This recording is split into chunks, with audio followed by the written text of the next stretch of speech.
It looks like these conversations are about to get underway. Is this really go time? And what are Russia and Ukraine bringing to the table at this point? Well, I think it is. I think the fact that President Putin went ahead and made that call with President Trump now, that is kind of kicking things off. What President Trump has been doing until now is indicating that he expects Putin to end the war. So he's holding Putin accountable for that. And he's trying to create a pathway for a solution so that the war ends and doesn't come back. I think there are three elements that are consistent with what we're hearing from President Trump. That is the idea of a ceasefire, so stopping the fighting right now. Second, deterring any future Russian aggression so that there's a permanent peace. And third, shifting the burden for securing Ukraine in the future more to the Europeans, not leaving the U.S. out entirely, but shifting the burden more towards Europe. And I think that's what we're going to see.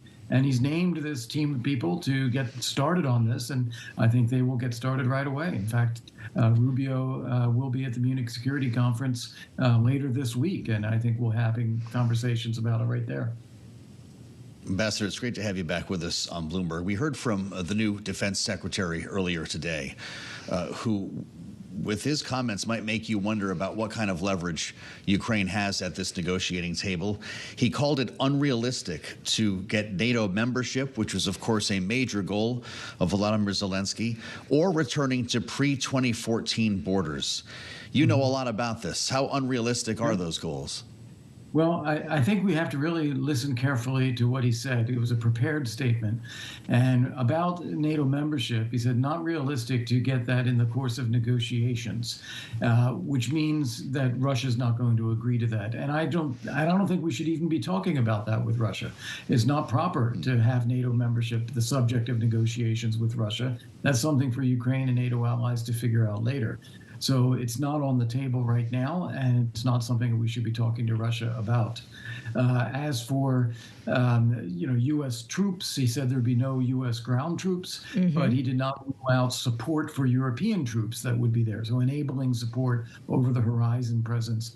So I think we have to wait and see how this really lays out and what kind of security assurances for Ukraine are actually agreed. It's a delicate thing to try to get Putin to stop the war, doing so by showing that there's enough force on the table that he has to, and at the same time doing it in a way that prevents us having to actually go to war. You want to end it, and then you want to deter the next war. That's the delicate balance.